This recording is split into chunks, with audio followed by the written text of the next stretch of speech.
we're not using any platitudes when we say Scooby-Doo and Kiss, a rock and roll mystery, is absolute perfection.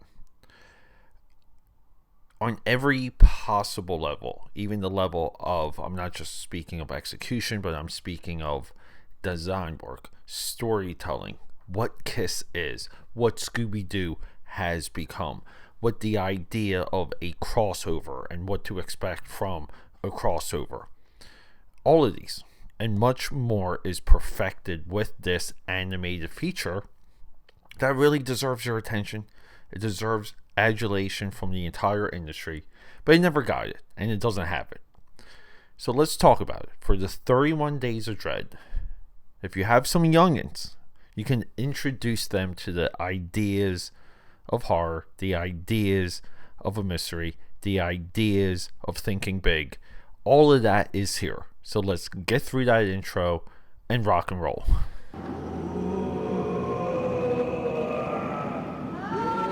It's October, and it's time for the 31 Days of Dread. This is where you get one horror movie a day for the entire month of October. That's how much we love horror. That's how much we love Halloween on the Film Buff Podcast. And here's the crazy thing. This is the longest running horror event in all of podcasting. So get ready. We're going to rock and roll. We're going to scare our socks off. And yes, we're going to be grabbing some candy, maybe some cereal. Let's go. It's a weird thing when animation gets to you as a adult, because you can't dissect it. It's hard to discern what parts of the cartoon, what parts of the animation touch any adult. We always say, oh, it's an animation with adult humor. It's an animation with adult ideas. We heard this going all the way back to The Secret of NIMH. Scooby-Doo and Kiss for the 31 Days of Dread is absolutely significant because it's a silly crossover. It's just, some people might even call it a cash grab. Kiss selling merchandise for the entire existence. Kiss being run as a business by Paul Stanley and Gene Simmons. Kiss going through multiple iterations of the band's lineup. Kiss music can't be taken seriously. Nothing's good. They just want merchandise. They just want that moolah. And Scooby-Doo, the animated franchise, the animated cast of characters, the animated concept, just doesn't die. Pun intended. It just, Scooby-Doo will always and forever, from here forward, disappear for a little bit and come back. Recently, Velma, a cast member of Scooby-Doo, just had her HBO Max animated series canceled. But up until that point, up until the 2 seasons ran for their entirety, it was controversial, it was a hot-button topic, and it was labeled woke. It's one of the few instances that I agree. Velma from HBO Max leans towards progressive, democratic, liberal, woke. It's okay. Some things do, some things don't, some things are mislabeled. The story for Scooby-Doo Kiss is a mystery, but we get into what Kiss could actually be and what they are. We have this amazing sequence where they go to Kissteria, Kiss's homeworld.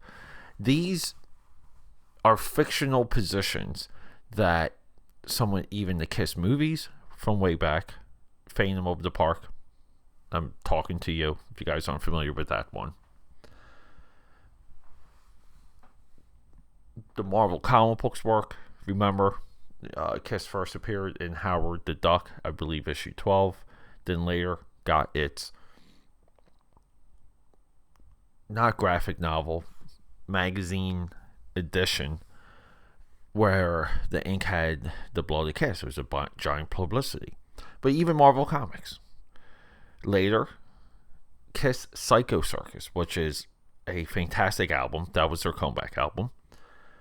Todd McFarlane from Spawn fame the guy that bought Mark McGwire's home run baseballs, who's still in it today, by the way. But Todd McFarlane's company ran KISS for a good 4 years to explore these concepts. And later, IDW and one of the most underrated comic book writers of this time, Joe Casey, jumped on and tackled and furthered that idea. Having KISS as literal characters, they're not guys in makeup. They play the music that we like, but they themselves are different characters of a different world, realm, universe.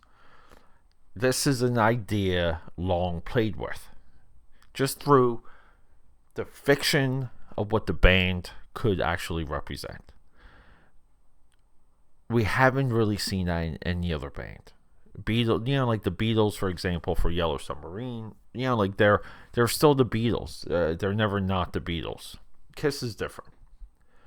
But they go to Kissteria. We see what the Destroyer is. This is one of their best songs, best albums. So some of the KISS lore, some of the imagery from the albums. Ken Kelly famously painted, I believe, Young Gun and Destroyer. I myself, in my collection, I have a original of both of those, original album printings of both of those. I took me forever, and I believe I paid the price for Destroyer, but I don't care. These are significant things. So we get this lore building of KISS. We get a good enough mystery. We gotta find an amulet. The amulet is valuable. It can create doom, but we gotta get to the bottom of the mystery. But then we get Scooby-Doo, and we get all the tropes of the Mystery Gang or Mystery Inc. And then we get this definition. This animated feature is from 2015. And this is also amongst a run of Scooby-Doo crossover movies. They have one with WWE where they cross over with John Cena.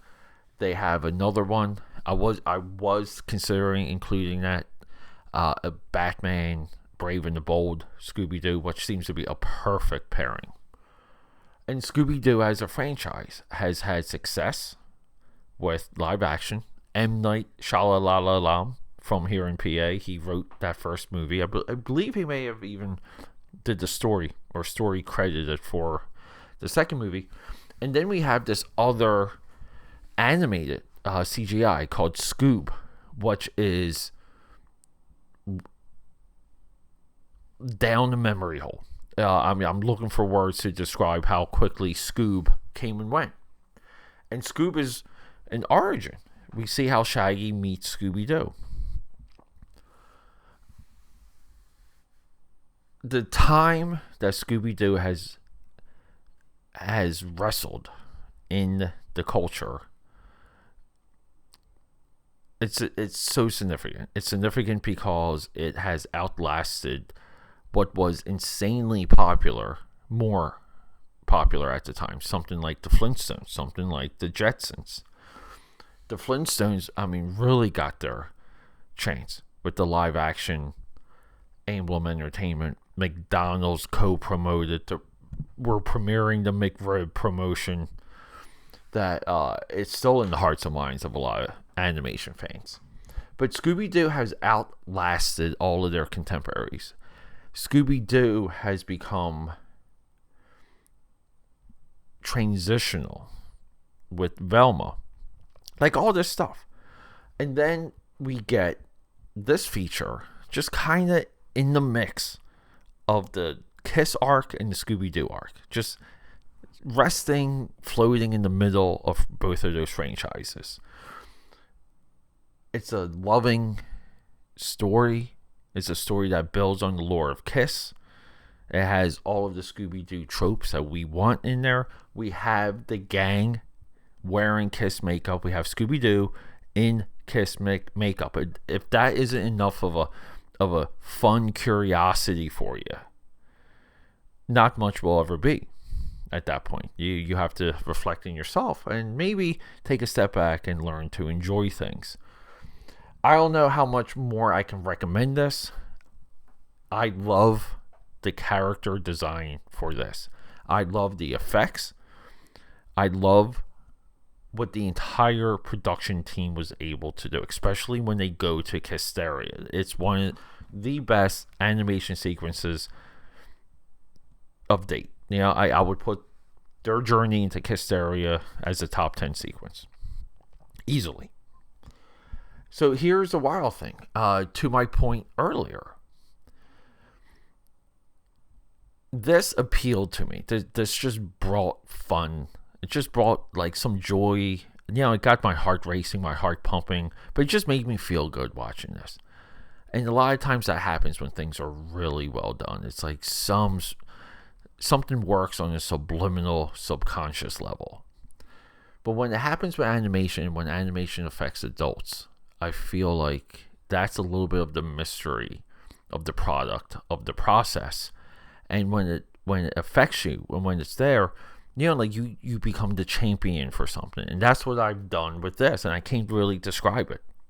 But Scooby-Doo Kiss is one of the best crossovers of any kind.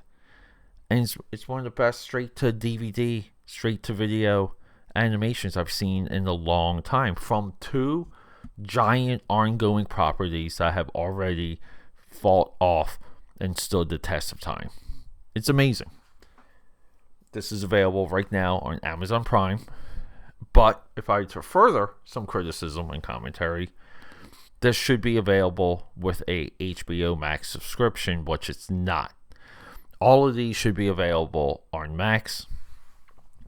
So there you go. AKAPAD for 31 Days of Dread. Rock and roll.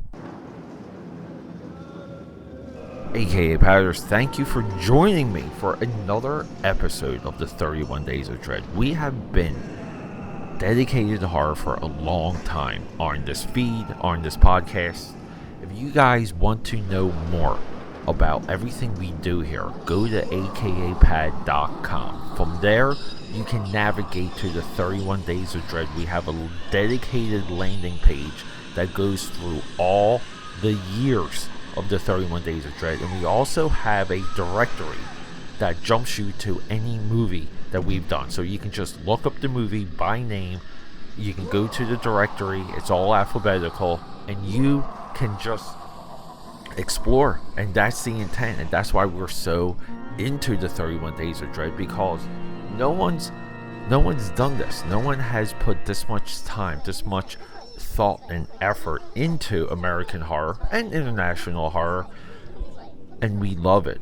Horror is the future of American cinema. Horror right now is holding up American cinema, and I'm so thankful for it. So I'm hoping that you can extend yourself, explore, and continue the conversation.